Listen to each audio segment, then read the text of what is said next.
Welcome to Sports Scope, the most influential sports talk show in the nation.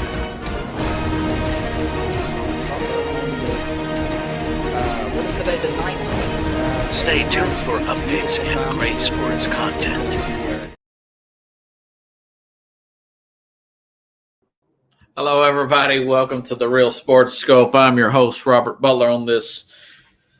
What is today? February the 3rd. Got a great show with you for tonight. Now, I got a two-part show. This is going to be a very short 15-minute live segment of the show.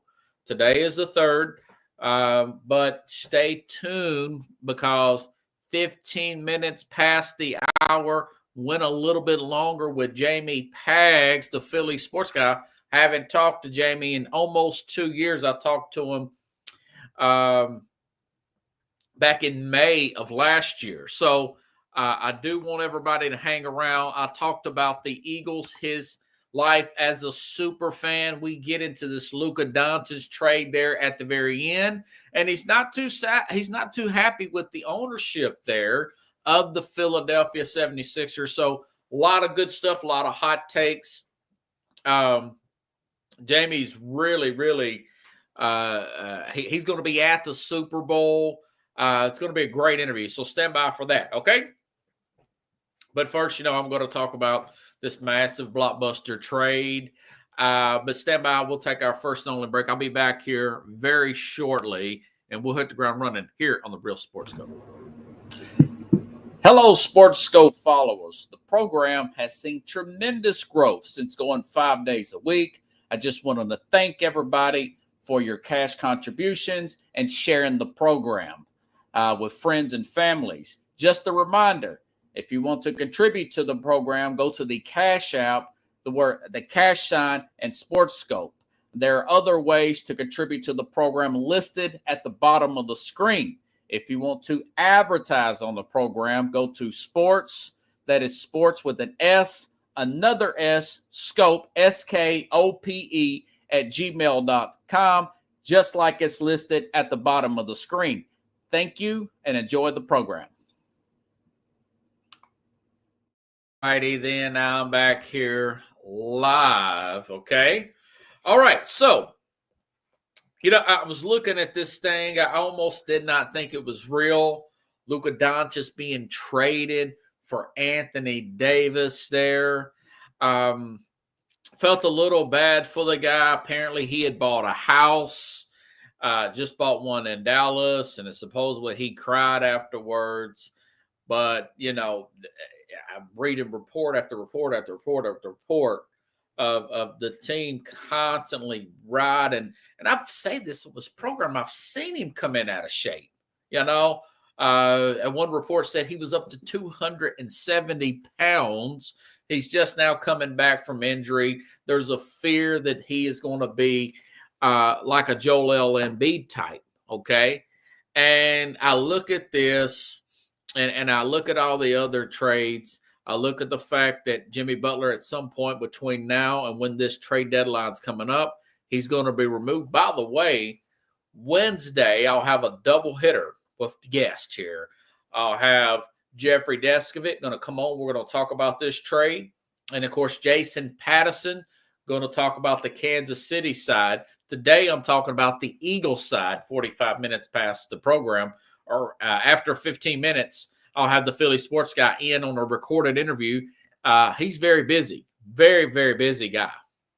So had a great conversation on and off the air with Jamie. And I want to thank him for coming on there earlier this evening. But anyways, if you look at all this stuff, you look at guys like Jimmy Butler, the behavior of just not wanting to play anymore, not honoring his contract, not showing up to teams' events late for the plane.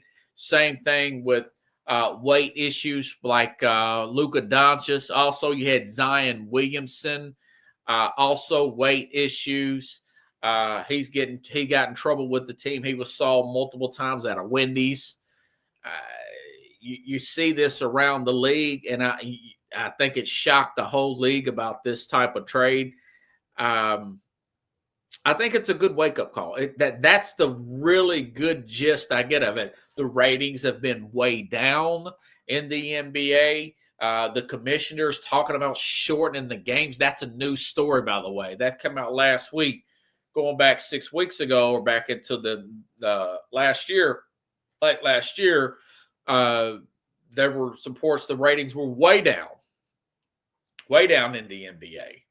And, I've talked about the fact that it's not just the low management, players not wanting to play, pushing themselves out of town, guys coming into camp out of shape, Luka, Zion Williamson, who else?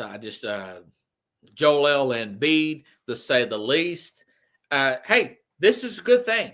This is finally the ownership is. People said, well, they didn't want to pay him that $340 million plus coming up in this max extension. Well, even if you had it like that, would you really want to play a guy that's constantly injured? He's out of shape.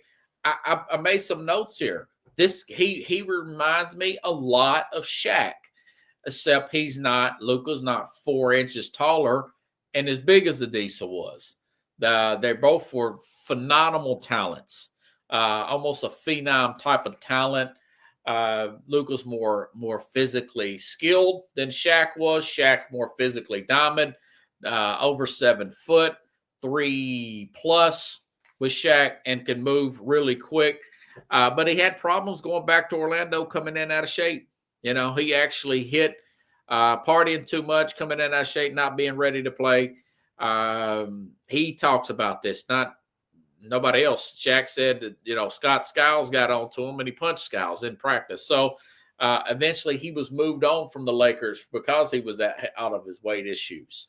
Of course, we know what happened. He got moved to the Lakers originally and got a lot of success there with Phil Jackson, who knew how far to push him and when to pull back. And, of course, they got their success there. This could be that type of effect for Luka. This could be a huge blessing in disguise. Hey, man, you need to show up to work. We're asking you, keep your weight down, keep your weight down, keep your weight down, keep your weight down. You're getting injured. And the guy just he was drinking a beer at the end of the game, or it looked like a beer. I don't know if it was a Coke or whatever. Somebody grabbed it out of his hand and told him he was traded late Saturday night. So let me get to my actual notes here. Like I said, we've only got a 15-minute live segment, and then we're going to go to the recorded interview. Great interview with the Philly sports guy. Okay, let's see what I put. So everybody's blaming Nico Harrison, this general manager, for the Mavericks. Now you know that. Oh God, what's the guy's name? I'm sitting here trying to think of the.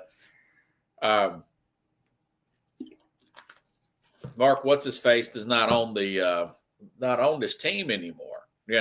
So they actually have a Mark Cuban don't own this team anymore. He couldn't have stepped in and stopped this. I mean, this Harrison is the general manager, but he's being hit on the proverbial head, figuratively speaking, with the bat.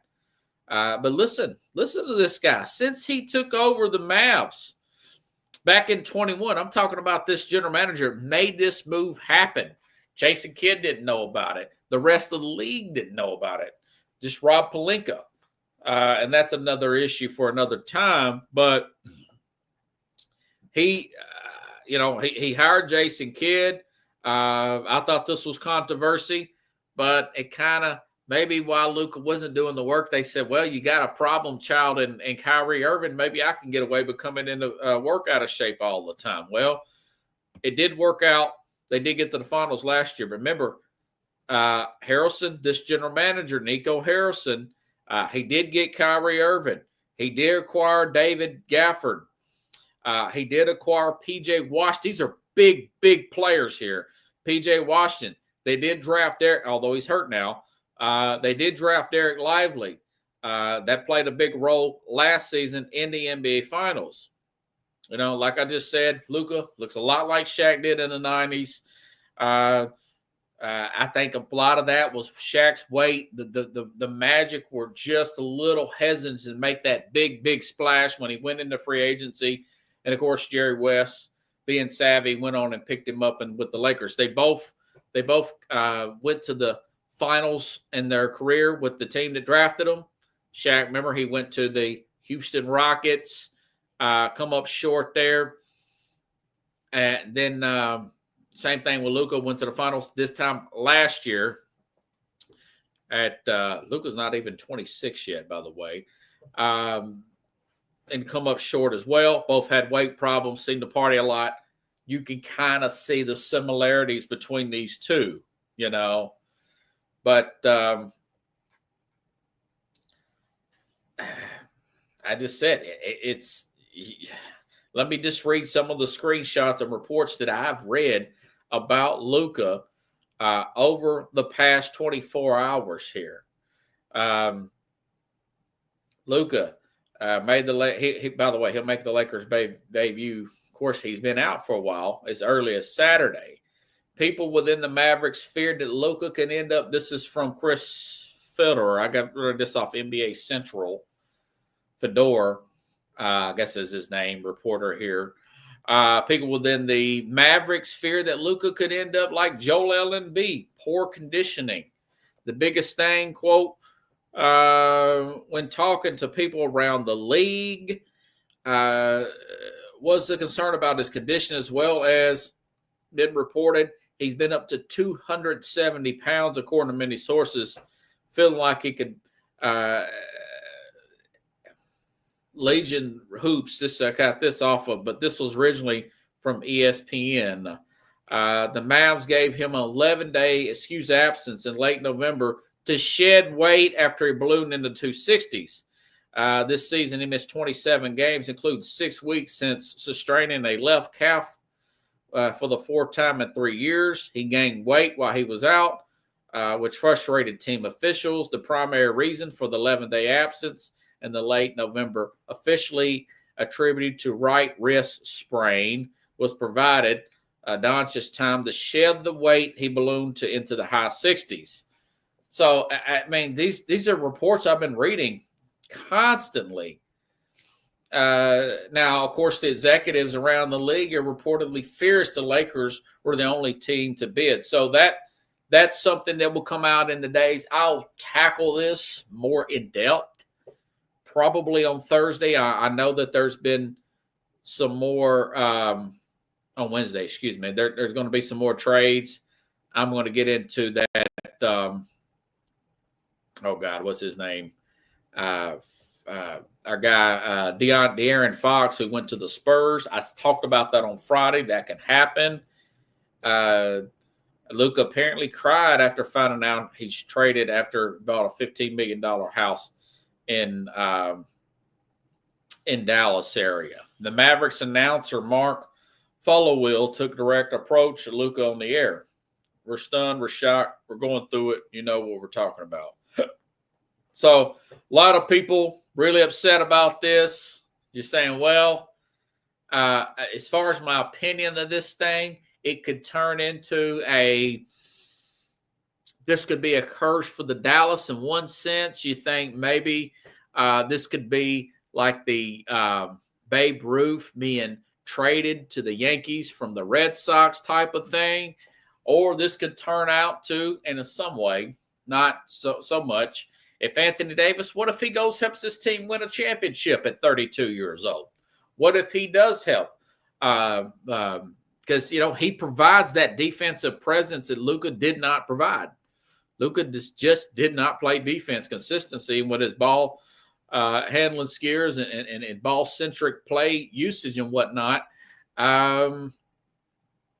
He wore in to a fatigue. So, but all that being said, this guy Nico Harrison will be ran out of town if the Lakers win a championship and Dallas don't. But what if Dallas doesn't win a championship and Luka just has an okay career in LA and he doesn't win a championship? Then this guy looks like a genius being ahead of the curve.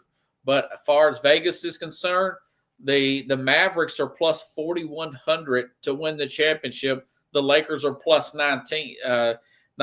So that's my take. I know this is a short segment. I went over with Jamie Pag. So I'm going to cut this off short now. Stand tuned for the next part of the program. We also get into this topic later. So I will see you shortly. Thank you, everybody.